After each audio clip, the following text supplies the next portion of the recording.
for me when you need. Oh, I don't want to sing that. I want to sing. If it's cool, I'll lay beside you. If it's cool, I'll lay beside you. If it's cool, I'll lay beside you. On Wake and Bake, will you be? Tuesday and Thursday, 8 a.m. ish. Spark you a blunt, let's get high in this bitch. Wake and Bake, will you be? Mo. What's up?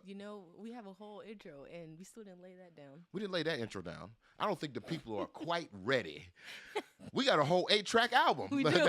Cause it's the Black Family Vlog. I think you're pretty. No pretty backside.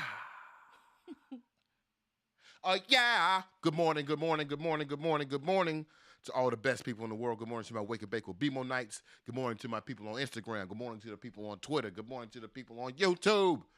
Just as a trick, cool trick for the trade. If you want to see the full screen of what's happening this morning, come on over to YouTube and see the whole thing. Go to the Instagram devil thing and press start streaming. Where is it? The little devil horn thing okay. to play. Oh, it wasn't? Okay. Yes, just a cool trick of the trade. If you want to see the full screen, if you want to see everything that's happening in these corners and in these lower thirds, it's best for you to come on over to YouTube. Come check us out. There's really cool things happening over there. I didn't get the intro. Huh? I didn't do the intro. Oh, we didn't do the intro. We in the cold open still. We're still in the cold my open. bad. See, after the cold open, then we go. My bad. But I just, did I have anything I really wanted to talk about, or did I just want to sing? I think you want to sing. If it's cool, I'll lay beside you. If it's cool, I'll lay inside you. Is that what he said? No. Not lay inside you. Is that what he said? It's lay beside. Yeah. That's my bad. That's my bad. Maybe I'm a little more dirty than the light skinned Wonder Yaj. But either way, hit the intro, sweetheart. Let's get it popping. Oh, it's not even moving.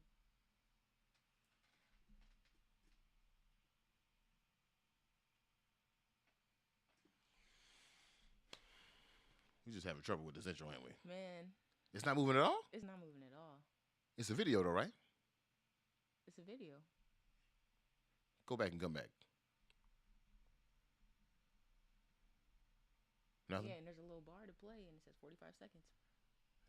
Not- And the play bar is playing, but We're gonna get this thing right today. We're gonna get this thing right one day. Just bring it back to the regular Yeah. screen, man. Oh man, for real? yeah. Look, and it's a video. It says a little, yeah. We'll do some investigating. Maybe take it off and take it back on while I'm introducing the people. But anyway, and either way, apologies for the intro. We're going to have to put that thing in and post again, but that's okay. This is a live show. Live things happen. We want to welcome you back to another Wake and Bake with BeMo. We are a solution-baked podcast. We discuss today's issues with a freshly rolled blunt around the new blueprints to black culture. We're like Tom Joyner meets Howard Stern first thing in the morning, real, raw, uncut. No tobacco, a butt naked, if you will, and a filter. It's just me and my sweetheart. Speaking of which, I'm your host, BeMo. Make sure you say good morning to the lady of the house, Imani. Hey, good morning, y'all. And when I say good morning, I mean you better type in a chat. You better send a telegram, nigga. You better Morse code. You better send a thought. All right? You see no carrier pigeons outside the window. Send it out. Make sure we say good morning to the lady of the house. This morning's episode is proudly brought to us by the Washington Informer Bridge. More content from a black-ass source. If you want to check them out, go to wibridgedc.com or at wibridgedc on all social media networks. They had a interesting story about my man Jeff Tribble. He was the cover story. Oh, yeah? I had to unfollow Jeff. I get too jealous too fast. It's like, God damn it, you're pretty and successful, you son of a loving woman. And definitely check out my man, Media Prince. His second season of What's Going On DC is coming up very, very soon. If you ever worried or wonder how I'm up to date with all the tea and the news happening in this Renaissance city of Washington, D.C., it's because I watch the Media Prince. I'll be honest with you. I watch the Media Prince, and he tells me what's going down in the words that I can understand. And then lastly, if you are interested in donating to the show, the Wake and Bake with BeMo is a very expensive show. You know, I like to keep it transparent with y'all.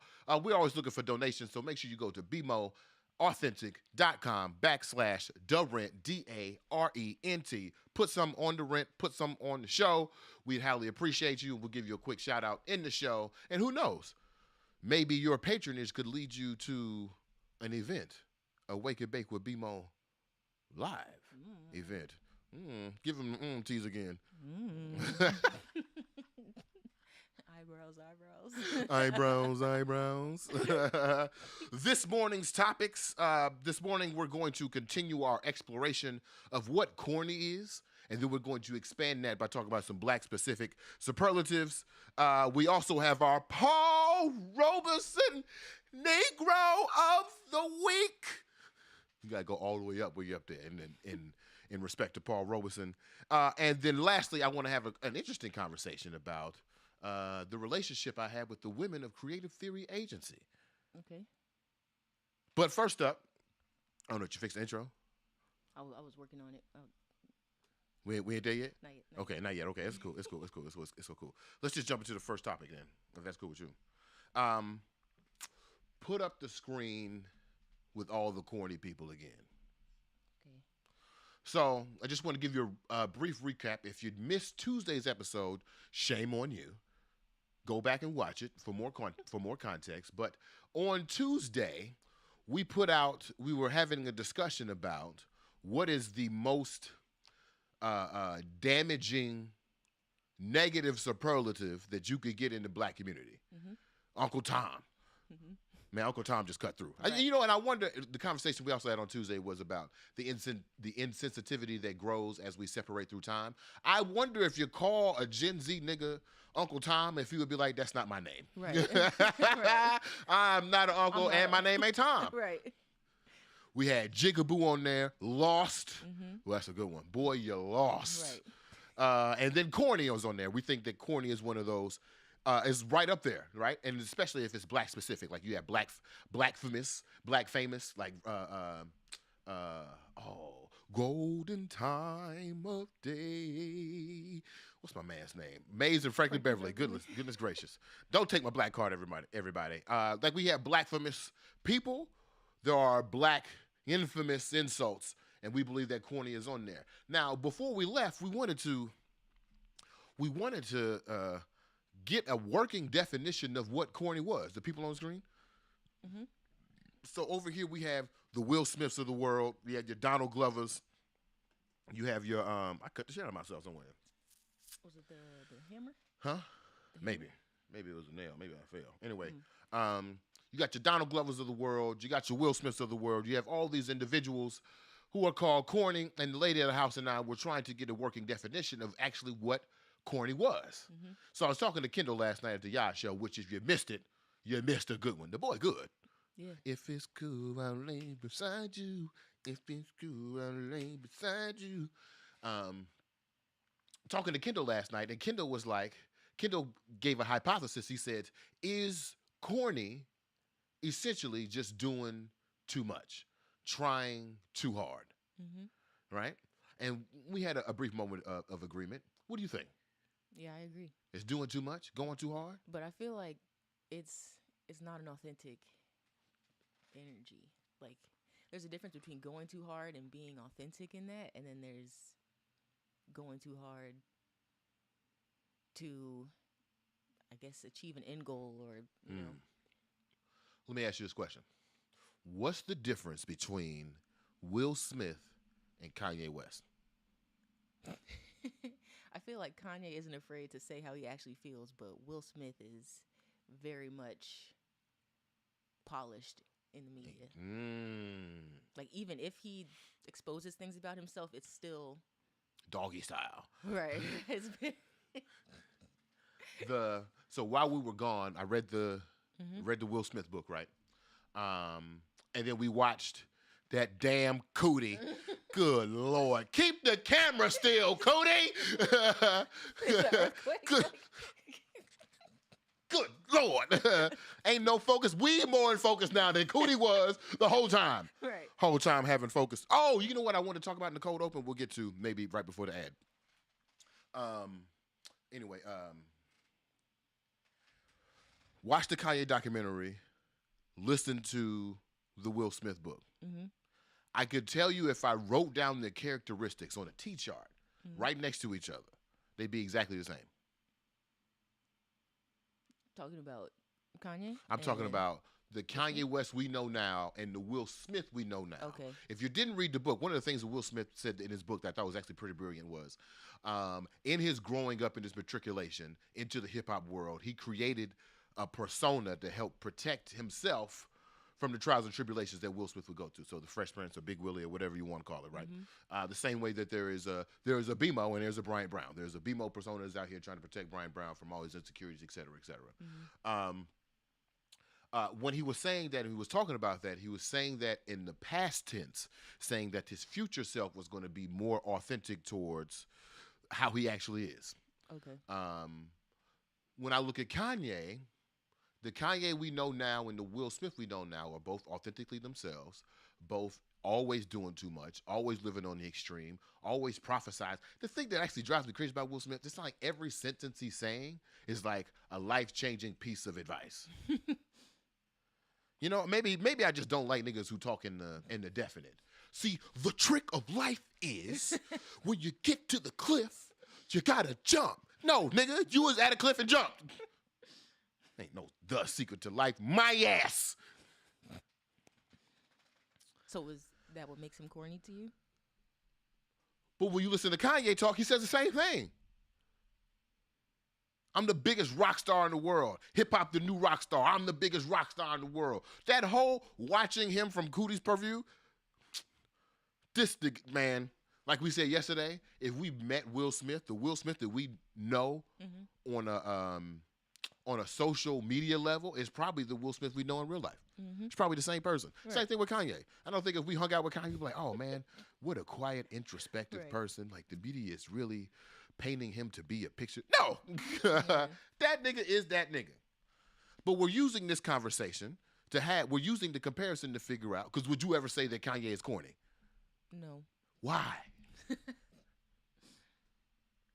He has all the makings of corn. So then what is it, right? So y'all said yesterday, corn is a feel. Yeah. We know Bow Wow was corny. That's not the point of the conversation.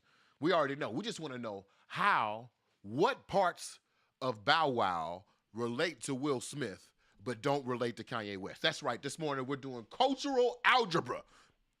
I do feel like it's the inauthenticity because Bow Wow has Fake been as caught. hell. Yeah, Oh my God. He's been caught so many times. Okay. For some reason, on my Instagram, I'm super blown up now. What? Oh, my God. I don't know what's going on, y'all. That just happened. I don't know. That just happened. That's interesting. Oh, maybe it was just my screen. Okay. My bad, y'all. And good morning to my Instagram people. I see you. Natalie is on the line. Nice. Hey now, how you doing? Hey. Oh, Danny. Good morning, Truck, the big dog. Good morning. I love to give my shout outs. What was I just saying? Well, I said it was the inauthenticity. The inauthenticity. Yeah. So the triangle question, the trigonometry question we're asking this morning is if Kanye is not corny, mm-hmm. but Will Smith and Kanye can be likened to have similar personality traits, what is it about what part of Will Smith is more Bow Wow than Kanye? And you're saying it's the inauthenticity. Yeah. You believe Will Smith is inauthentic? You can be real now. He ain't gonna watch this. Yeah, in a sense, because I feel like he still has to appease people. True. Will Smith, one of my favorite rappers, one of my favorite black people, if I'm being honest with you. Will Smith is for the masses, though. Right. This is the godfather of... He's safe. Right. And are you saying that safety is inauthentic? No. Are you sure? Because I feel like Wayne Brady's safe, but is he on here too? Yeah, he is. I don't think he's corny though. I feel like Wayne Brady's safe in corner. Right. Yeah, Wayne Brady's safe, but I don't think he's inauthentic. Well, I don't see much of Wayne Brady, so I don't know. Maybe it's the presentation of what inauthenticity is. Yeah. And maybe that's the source of the corn. Mm-hmm. Is the perception of inauthenticity. But why would we think that Wayne Brady is inauthentic? Is it because of his alignment to whiteness? But I wouldn't say Bow Wow is really aligned to whiteness, though. No, he's just fake. Like, I feel like there's different levels to inauthenticity, right? Right. So like, and Drake is on there. Mm-hmm. So then, what's inauthentic about Drake? Everything. Good Lord. Never mind. I said it out loud. My From his goodness. accents to Lord. My goodness. You're right.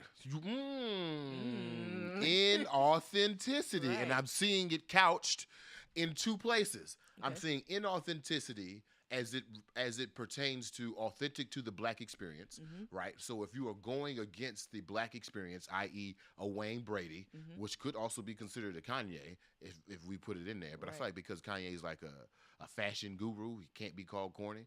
Anyway,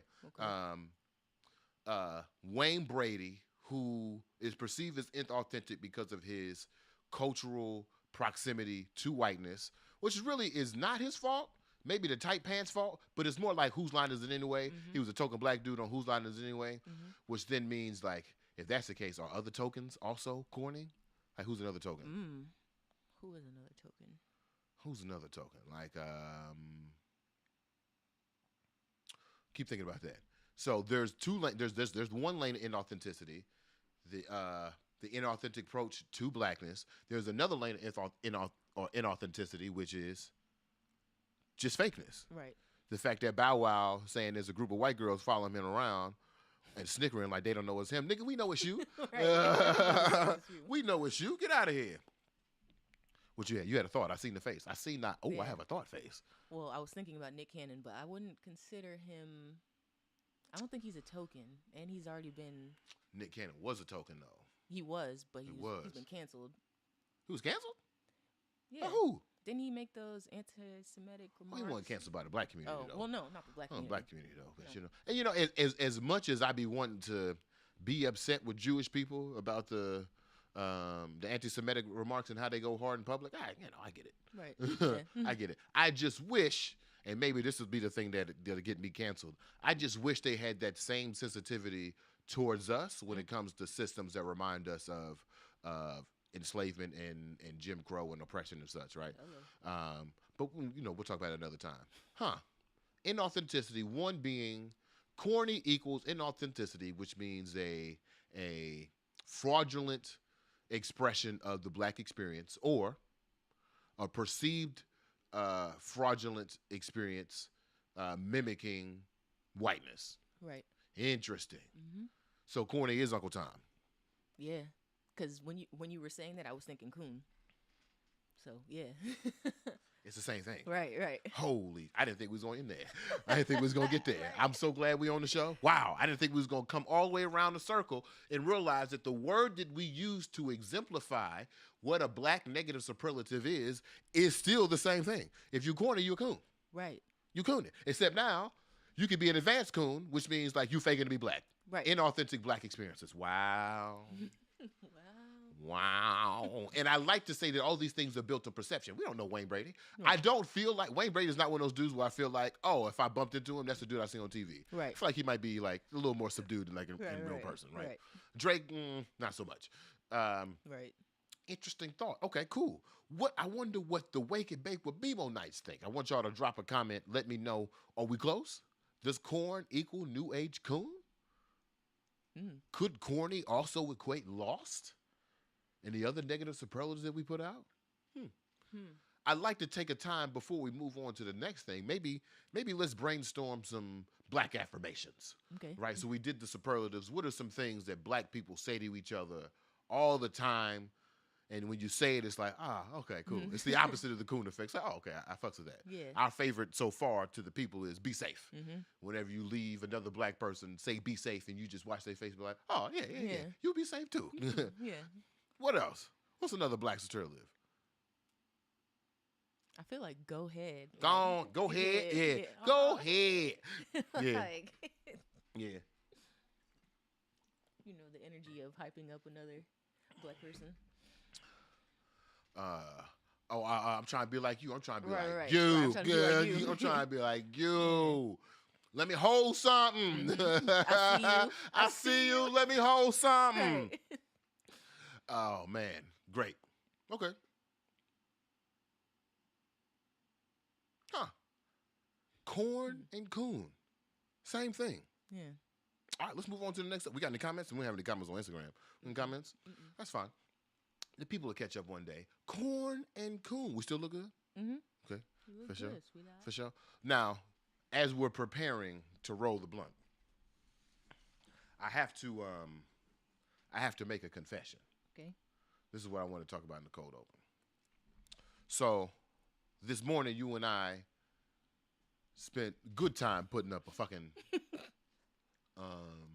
curtain rod to hang a shower curtain off of so we can diffuse the sunlight that's coming in. And I would love to say that I had this thought like, oh, man,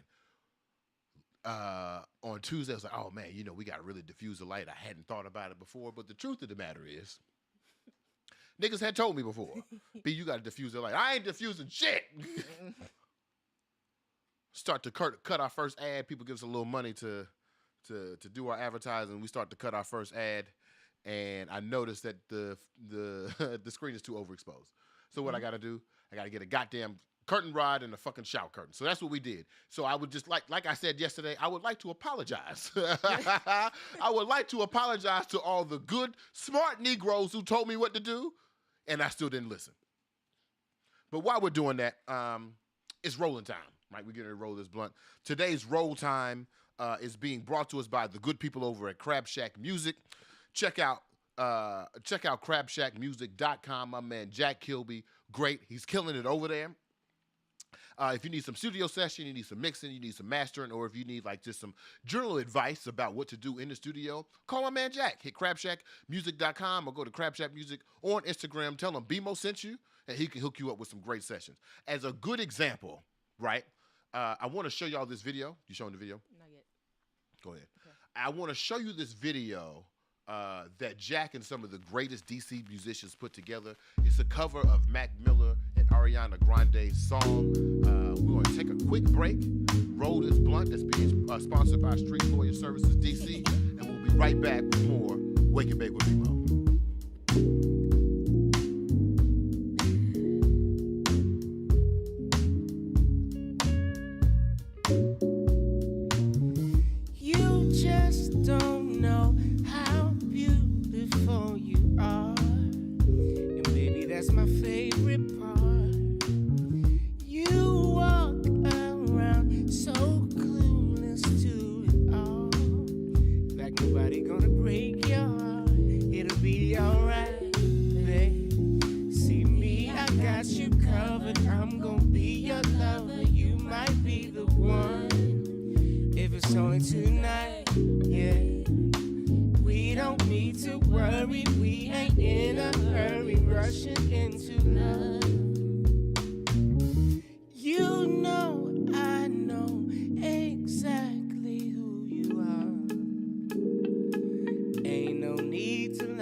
Don't let them hurt you ever. I know you're far too smart.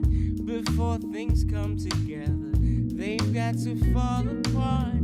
Even though I'm always sober, sometimes life still gets hard. I really just wanna sit around and talk about you.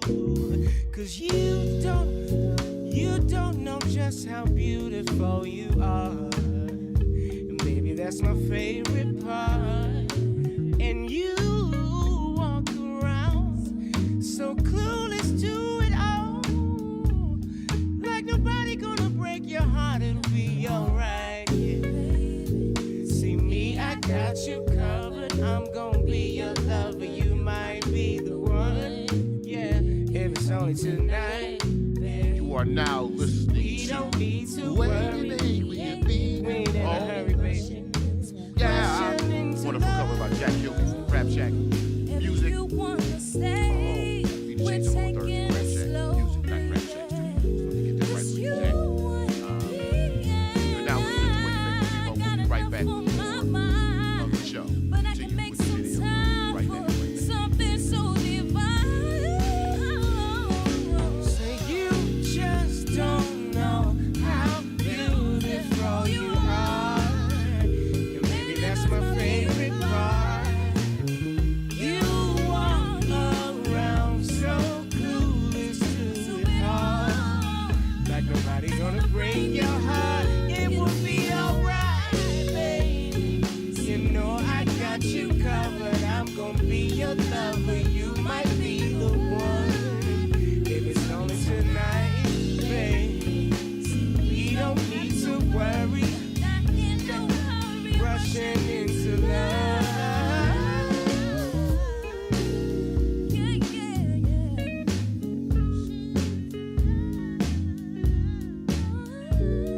Yeah, yeah, yeah. Ladies and gentlemen, this is Crab Shack Covers, courtesy of Crab Shack Music. Shout out to Mac Miller and Ariana Grande for doing it big with the original. But of course also, shout out to everybody in the room today. Matter of fact, let me introduce you real quick. Got my man Evan on guitar, Mark Meadows on keys, Elliot Seppa on bass, Patience and Tashira on background vocals. My name is Michael Robinson. But most importantly, I want to introduce you to my friend and brother. I call him JK, but you may know him as the next drummer you need to know. You may also know him as Mr. Crab Shack Music, or simply, you can call him what Mama and what his mama and God calls him, or the IRS. Ladies and gentlemen, Mr. Jack Kilby. Thanks for listening. Thanks for your time. There's so much love in the room right now. We just wanted to share it with you. Hopefully you pass it along. Oh man, we want to thank the. I'm back. We want to thank the good people over at Crab Shack Music for sponsoring this rolling session. Make sure you go over to crabshackmusic.com. Tell my man Jack that BeMo sent you. If you need some mixing. If you need some mixing, some mastering, if you need some consultation on studio time, if you need studio time yourself, want to lay down that track that's been on your heart for a long time, hit up my man Jack. You seen the work that he did just now. This shit is great. Mm-hmm. And the boy on the drums. The boy good too. Yeah. All right. I told you about Mark Meadows.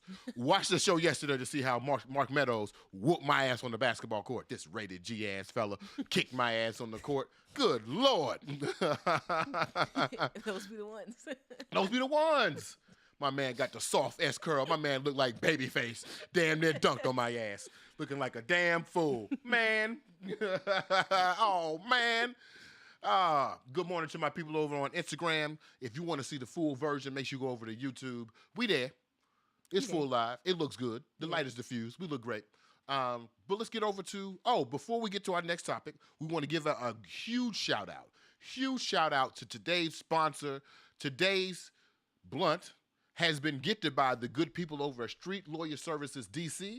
This morning, we're smoking on a wonderful hybrid sativa-dominant Pacific Sun. Oh. Pacific Sun. We love sativas. We're not into niggas over here. Really not. Unless it's bedtime. Unless it's bedtime. Yeah. Papa Benny, smoking indica? Boy, call it heroin.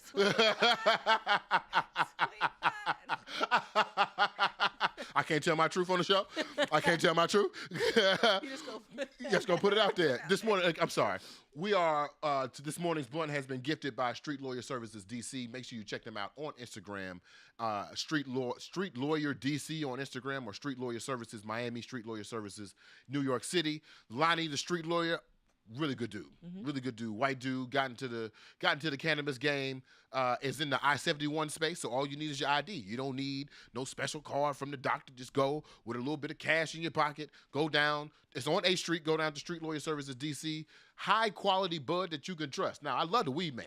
Yeah. Because loving the weed man is loving black business. Right. You feel me? I love the weed man, but sometimes that nigga guessing. Right. Okay? This ain't a guess. This morning we have Pacific Sun Sativa Dominant Hybrid. Very, very interested to smoke this morning as we get to our next topic. So thank you, Street Lawyer Services, DC. Let's get back to the show. What's it smell like? What's it smell like? Oh, let's do a little review. This morning we smell, well, you tell me. You got a better nose. Do I? Yeah. Let's see. Hey, you cuter. Okay. Smells fruity. So we got Yeah. It smells fruity.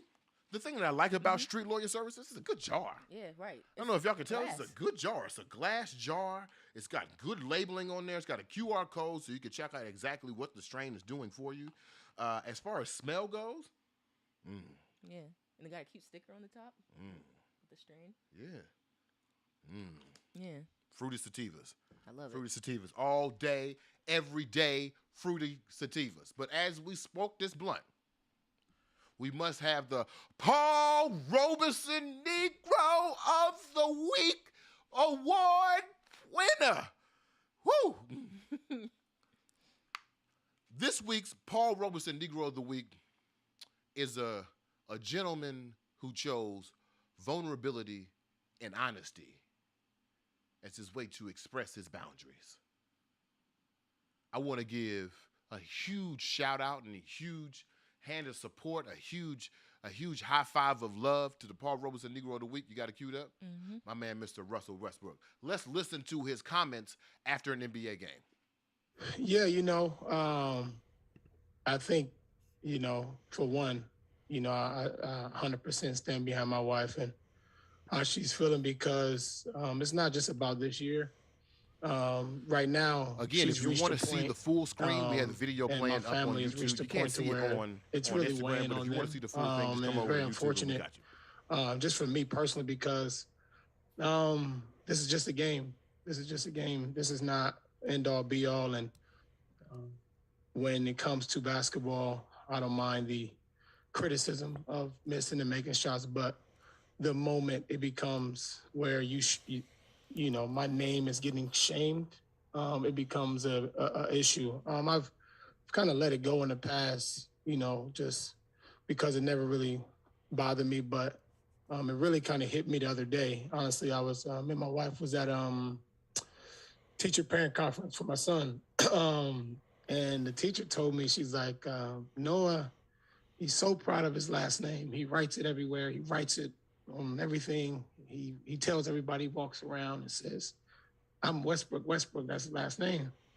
And I kind of sat there in shock, and it hit me like, damn, like I can no longer allow people, for example, Westbrook to me is now shaming, like it's shaming my name. It's my legacy for my kid. It's a name that means more, not just to me, but to my wife, to my mom, my dad, the ones that kind of paved the way for me. And that's just one example. I mean, that kind of hit myself and my wife in a place where it's not great, man. And I think a lot of times, I let it slide, but it's now time to put a stop to that and put it on notice. Like, there's a difference.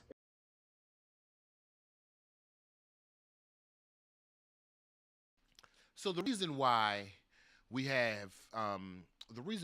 have Russell Westbrook as the Paul Robeson Negro of the Week is because of his bravery to do so. Now, I don't like to usually talk about sports as much because I feel like it to be a divisive conversation. But what I think everyone can agree on is that in this moment, the name that the media has given Russell Westbrook of Russell Westbrook is bothering Russell. Right. And one of the things he says in there that really triggered my reason to give him the Paul Robeson Negro of the Week, he said, it's just a game. Mm-hmm. Like we're playing a child's game. Right. This game regardless of the billions and trillions of dollars that is brought over this year and over our lifetime, 75 years of the NBA, this game means nothing to me if my son is not proud of his last name. Right. What the fuck is this game got to do with the pride that my son feels? What does this game have to do with the pride of my last name? What I didn't hear Russell say was, don't talk bad about me. What I didn't hear Russell say was, I am playing great, leave me alone.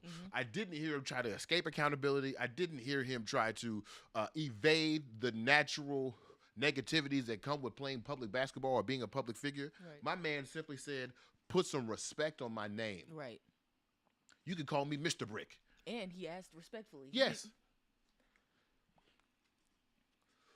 Play the reaction. Out of it. They didn't call him out of his name. They didn't call him boy like somebody did in Utah. They didn't make no ape gestures or monkey. They didn't call him the N-word. They did none of that. This is on his plate. This ain't got nothing to do with him. It's his plate that led him. Magic Johnson. It was the headline, Tragic Johnson. Every arena he went to, Tragic Johnson, until he changed that narrative. Magic had won two finals MVPs at that point in his career, and they called him tragic. He didn't say a word. He said, you know what? I'm going to put my head down. I'm going to get me 3 more titles, and I'm going to win me some 3 MVPs. And I'm going to shut all this up. All Russ has to do is play better. Stop talking about all that with my son, my kid. Right? Ain't nobody trying to hear that. Because you need to play better. Because that's being a professional athlete. Trust me.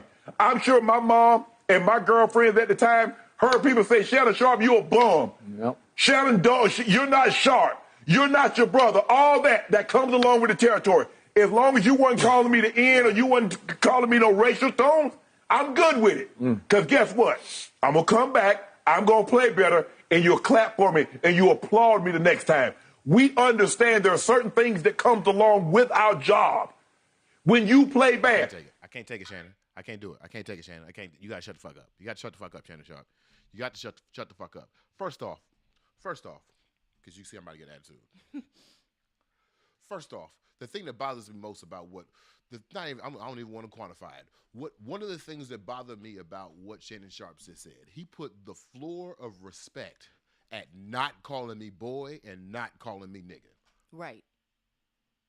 The floor, the entryway to respect, Shannon Sharp says the entryway to respect for a black man is by avoiding calling me racial epithets. Wow. That's an old blueprint. Right. That's some 1897 type shit. Even the fact he said he was okay with all the names you call him as long as it's not boy or the N-word. No, you shouldn't be okay. You should be okay. Right. In what reality is the disrespect of someone's name just supposed to be accepted? Right. Let me tell y'all a little secret. You spell BeMo, capital B-E, capital M-O. A lot of y'all niggas put the little M in there. I'd be offended. Mm-hmm. And I'd be too scared to be like, hey, can you capitalize that M? Because I don't want to put too much pressure on you. Mm-hmm. But that's not living in my truth. You know what that is? That's corny. That's inauthentic. Uh-oh. Damn, I do that too. Uh-oh. Right? We all do it like, one of my mans at work. I'm not going to say who it was. Somebody that people were, they look at his name and they say his name wrong all the time. Mm-hmm. This is literally one of the most powerful looking men I know. Mm-hmm. And one of the most powerful men in business that I know won't correct names. Wow. No disrespect to my mans. You'll be watching right now. No disrespect to my mans. But I feel like there is something in us that doesn't allow.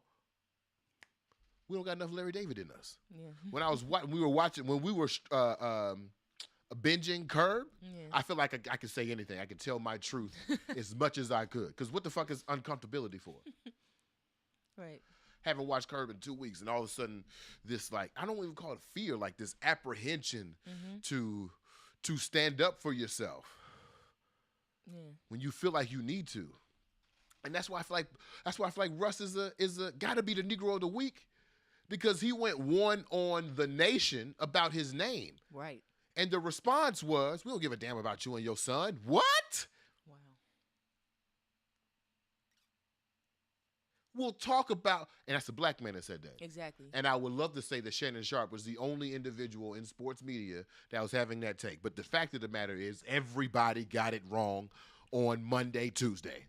Everybody got it wrong. Even my favorite, Bomani Jones, got it wrong. Really? The problem here is not heckling in sports, and if you should accept it as a public figure. The problem here is a man set his boundaries. A man told you what was acceptable and unacceptable when it came to respecting himself. And black men on TV said, nah, fuck that. Get over it. It happened to me. Let it happen to you. Right.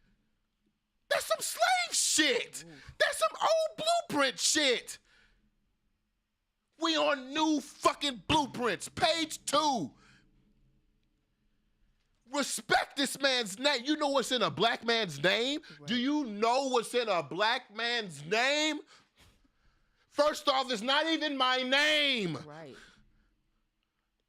I have conquered this name and put it on the benefits of my family. I, Russell Westbrook, have made millions of dollars playing this child's game with my name on my back. And y'all saying, fuck that. Fuck you. I really can't even watch ESPN right now. I can't watch Fox Sports 1 right now. I can't get it. The blatant disrespect of this man? Russell Westbrook was voted top 75 player of all time. He missed a couple shots and you disrespect his name? Talk about the game. Right. And add on top of that, you know I can't stand no laziness. My man said, don't disrespect my name. If I was at ESPN, if I was one of these sports journalists, you know what that means? We about to have a brainstorm of the most creative names to say that you suck, that don't involve your last name. Right. But these niggas holding on to fucking old blueprints. Fuck out of here. Fuck out of here. Boy, man. We're not perpetuating. Man, boy. Perpetuating these cycles. Say it again. We're not perpetuating these cycles. Keep going. We can't see progress as a people if we continue to do the same. It's crazy. Because it's like, I feel like that narrative is not even of blackness. It's not. I don't understand. In a time in America, in the world, where we are shifting to calling people what they want to be called, to treating people how they want to be treated, right, to finding equity in this world. Black men on TV every fucking day, blatantly disrespecting, clearly outlined boundaries of what another black man has said. Mm-hmm. How can I grow? Right. And y'all talking about it's a game. Yeah, nigga, it's a game. Right. Y'all are grown men wear suits on television to talk about child sports. It's a game. Right. There are things bigger than the game. My name is bigger than the game. Your name is still going to be there at the end of the day. My name is my name. I tell you, we don't got no comments still. Mm-mm. That's all right. The people don't got a comment. People don't got a comment. This shit go. That shit bothers me so much. Finish out play the Shannon Sharp clip one more time. I got to hear it all the way through. Got to hear it all the way. No, I don't. I got to hear it all the way through. What time is it? 52. Let's get to our last topic of the day. I'm pretty sure I'll use that as a clip. But let's get to our last topic of the day. I wanted to take a moment to I feel myself getting emotional. I want to take a moment to talk about the women of creative theory. Okay. But when I say the women of creative theory, I'm actually talking about something larger. We had this conversation in somewhere in season 2. Mm-hmm. Yesterday, Creative Theory organization that I work with put up a post on International Women's Day celebrating the women of creative theory. And when I saw the post, I could not stop smiling. Like I couldn't just contain the joy of seeing all of these women in one place in this collaged situation. I couldn't stop being joyous about it. So I had to take it into to self-investigation. I had to figure out what was going on. And the lady of the house and I, we talked about this in season 2 about how my relationship with women has exponentially grown. And I see, it's been a year now that I've been working at Creative Theory, seeing that post, seeing all of these women in one place reminded me, and I say this selfishly, talking about women, I'm going to talk about myself. It reminded me of how much progress that I have made in my relationship with women. Okay. Here's a fun fact. I've been playing this game with people. Tell me something you don't know about yourself. Tell me something I don't know about you. In high school, I had a summer job at NASCAR Speed Park. We went, right? We went. Yeah. I worked there a total of 4 years. My first year, I was just turned 16. I had exuded so much leadership qualities that by the time I returned the next year, they had promoted me to a supervisor. Mm-hmm. Now, mind you, the average age of the supervisor is like 27. So I'm 17 as a supervisor. What's not so glorious about the story is, by the end of the summer, I got demoted. Oh, damn. Why did I get demoted? Because I was trying to holler at every girl on staff and didn't know what the problem was. They brought me in the office, talked to me several times about it, and I just couldn't understand what the problem was. I'm 17, some of them older than me, like, I'm trying to get on. Lord. Got demoted. Didn't get fired, got demoted. Should have got fired. Because some of the things I was doing was wild, especially as a supervisor. Now, I was 17, not to give myself too many excuses. I was 17. But the things I was doing as a supervisor, like, come on, man. If I was 27 doing it as a supervisor, like, come on, bro, I'd be front page news. You out here courting the women. Cornerly, too. Had the saxophone in the parking lot. We'll say that for another conversation. We'll say that for another conversation. But I got demoted because of my immature relationship to the women that were on staff. Okay. That burnt a lesson into my head about how to approach women professionally in the field, but it wasn't the full lesson. Mm-hmm. When I got to teaching, still hollering at women. When I was at the Boys and Girls Club, still trying to holler at other Boys and Girls Club people. When I got to After School All-Stars, I was taking it just a tad more serious, but I still ended up dating one of the people that we was contracting with, right? Mm-hmm. But when I looked at this picture of, this is going to sound fucked up. When I looked at this picture of all the women of CTA, I was like, I ain't hollering at none of y'all. Yes. And not because they unattractive. Because the other thing was, when I looked at it, I was like, these are very beautiful women. Yeah.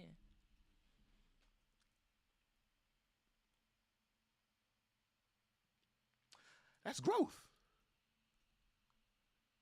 Yeah. There was a time in my life where I looked at women as conquests, challenges, trophies, if you will. I'm ashamed of that time, if I'm being honest with you. And I feel like I should be ashamed of that time. And I'm very regretful of some of my actions that I took at that time. I can't say that none of them were unethical, because I thought we was all playing by the same rules. But I found out niggas is not playing by the same rules. Not at all. What's great about these group of women is that all of them are beautiful, intelligent, skilled, educated, and my relationship to them is professional, safe, platonic, and blooming, and nothing else. I think when we were having the conversation in season 2, the thing was like I felt like I had to reserve myself from these type of relationships, because part of me was always feeling like I was trying to seek a benefit outside of the professionalism. So I feel like I couldn't always enter into a professional relationship with my full heart, like, and be fully me and be vulnerable and be like excited and be wrong, right?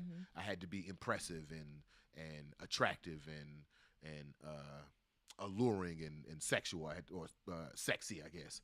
I had to be those things when I interacted with women before, but now, after my relationship with women in general has evolved, I feel like I can just be me.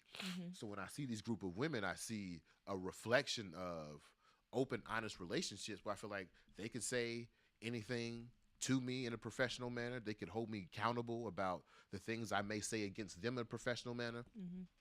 We can uphold each other. We can celebrate each other, and never have the insinuation, never have the assumption that this relationship is supposed to be more than what this is. It feels so good to be in the pocket.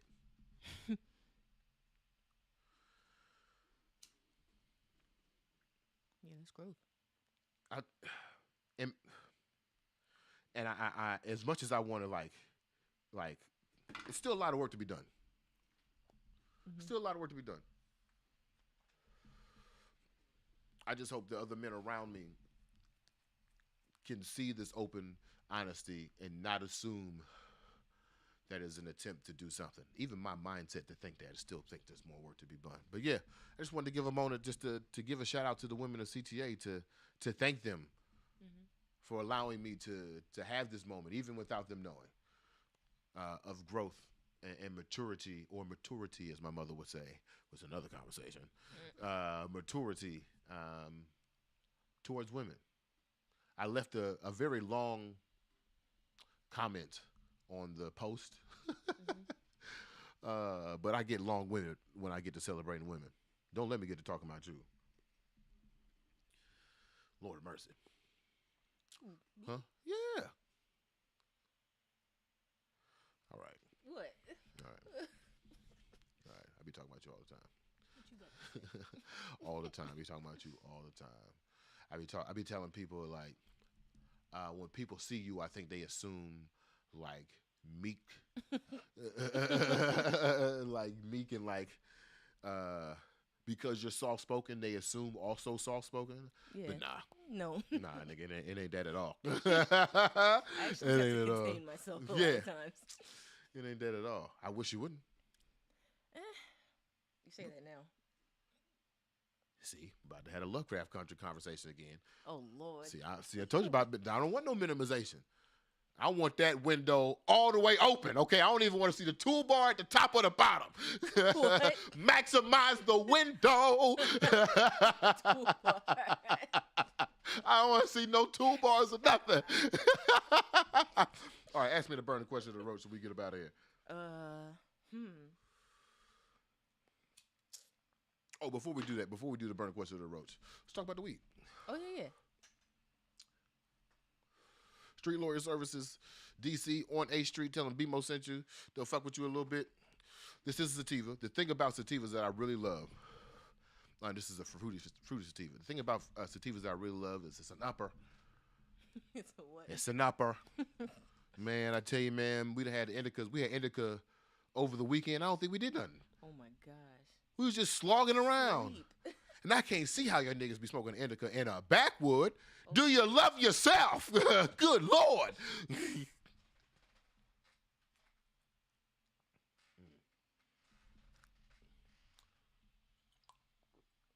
But yeah, the strain, what was it called? The strain is called Pacific Sun. Pacific Sun. Yeah, it's very light. Very light. It reminds me of, remember we used to have, was it Tropical Sunrise? Yeah. Oh, what a weed, man. Oh man. This is it's like a cousin of Tropical Sunrise. It's a great a little bit of fruity. mimosa too. Ooh. Yeah, I love mimosa. Mimosa is a house favorite. Mimosa is definitely the house favorite. But Pacific Sunrise is a good weed. It's got a light smoke. It's burning very slow, which I really appreciate, which I think is more of a compliment to the curing process. As we've learned, like, the more perfectly cured your product is, the better it burns. You don't got to keep lightening it. You ever get that weed? It's like you just... It's like too moist. And yeah, it's just wet. burn, Nah, it's just perfectly cured. Again, the thing about Street Lawyer Services is that, they are trying to provide you a good product that you can get to. Boom. You know what it is? You can look it up. Boom. There it is. It's like a dispensary. Or it is a dispensary, I suppose. Now let's get to the burning question of the roach. Burning question! Oh, yeah? Yeah. On the roach. I got to remember that. Right. What you got? Okay, I'm thinking about your relationship to the women of CTA. Yeah.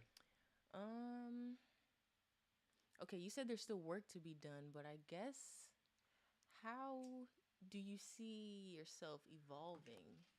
Like, how do you know when you are,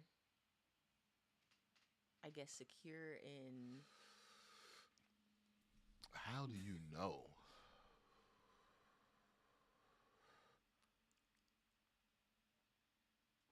Well, I guess the work to be done now is practice, Okay.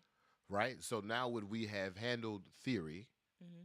it's now practice, um, and practice in real life. So there will be times because of the nature of human beings where me and one of these women will have to intersect Mm-hmm. on an emotion, Mm-hmm. uh, and we'll get it wrong. Mm-hmm. But the strength of relationship is how we'll manage that moment. So what I mean is like there may be a moment where one of them got to pop off of me, or I got to pop off of one of them, right?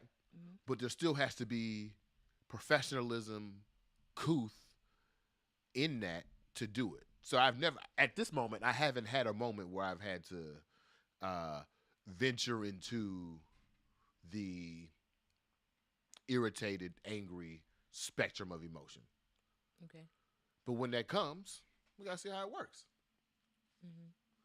Because if I'm gonna be my full self, because if my true self is who I'm trying to be, so I can have the fuller relationship with these people, then that doesn't mean just hiding or dealing with sexual tendencies. Mm-hmm. It's also being able to reveal all parts of yourself. My man Q said one time when we were having on the precipice of a new nigga council meeting. My man Q said, I think he said this. He said something to the effect of, "Are we friends if we haven't yelled at each other?" Mm. That's an interesting question. Because like, I'm a passionate man. Yeah. You see it every morning, every Tuesday and Thursday. You see it all the time. Mm-hmm. Passionate about dumb shit. You see me wiping tears away watching some of the dumbest shit and getting excited over the most excitable things. WrestleMania coming up, by the way. I know. So the work now is to continue to expand who I am when I show up in these situations, but also expand the foundation of trust between me and these women. I think it is, and you know what? Like I'm couching it in specifically the women of creative theory, but just it actually goes for the more I grow with them, the more that actually affects all my relationships with women. Right. I already feel like I'm 100% self with you. Like my relationship with you is leading the charge of my maturity with women. And then I imagine if there is a daughter to be had, it'll be that, right? A daughter to be had, right? If there's a daughter to be had, if there's a little BeMoette, be better Teresa,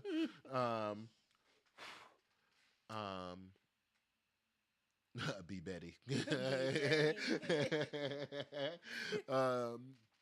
I imagine she will be leading the charge for both of us, and then trickling down from there. So, like, the women of creative theory are not far behind you, but when I think about my new interactions with women, or like how when I walk into networking spaces, it's a good example. The thing that I told you yesterday, I can't say their name right here, but the thing I told you yesterday when I went to the place, right? It was like I was able to handle that. Like, I walked into a place that I walk into very often, and it was obvious that one of the people who works there has a crush on me. In the past, I would have reciprocated that energy. Not even because I wanted to flirt back, because I felt like that was my responsibility in the relationship, my responsibility to women was to be engaging, sexual, flirtatious, whatever in that spectrum. Right. But when I walked in there the other day and she was on that, I was just like, oh, I see it.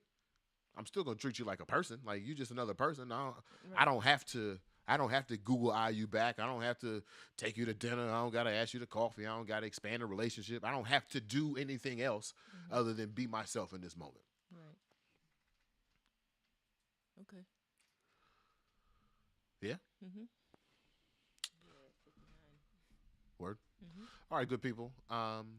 We want to thank you for watching. Awake and bake, will you be more? What if we can get the intro popping? Try it real quick. I don't think it's. Hold up, let me put in studio mode. Yeah. That's it, but like, where is it? Wait, do I have to drag it?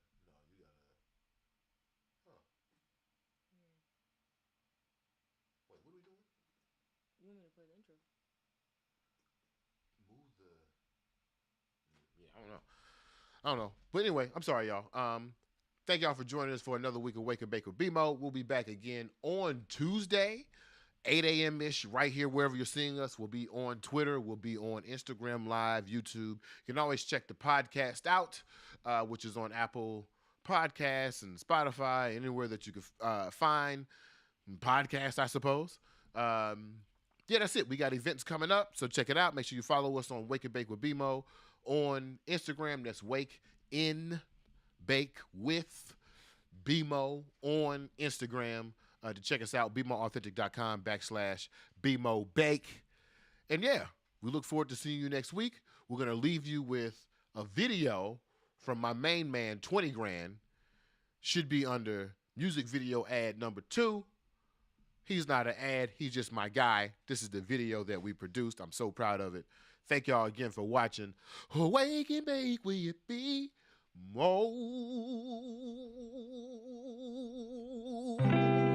Yeah. Shabba-ba. If you name no place and time, I'll be there. It could be another life, I'd be there for you. If it gets cold, I'll warm you. And if it's too loud, I'll calm you down. If it gets dim, if it all fades out, I'll see you in Technicolor.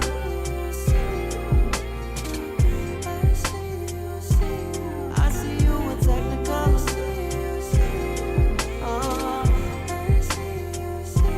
I see you in Technicolor. I like it. Your hue, your brightness, your view excites me, ignites me, invites me. You like it, I love it. You need it, I want it. The deeper the color, oh. For all in between, hold on to me. If it all gets dim, if it all fades out. If it all fades out, I'll see you in Technicolor.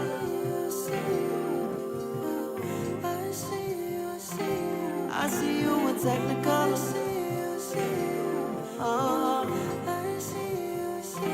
I see you in Technicolor.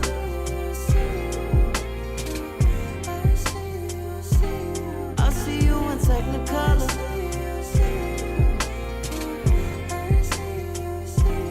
I see you in Technicolor. I see you in. I see you in Technicolor. I see you. I see you in Technicolor. Yeah, oh baby.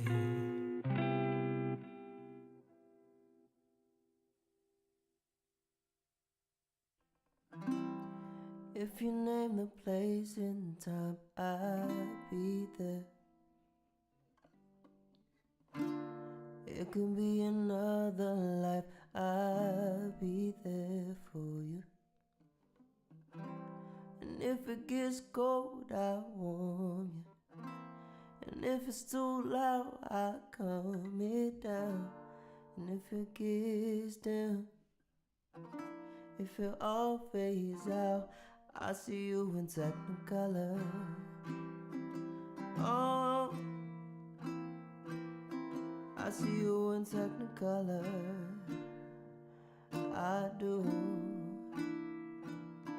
I see you in Technicolor. Oh, I see you in Technicolor.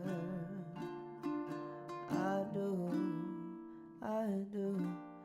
I see you in Technicolor.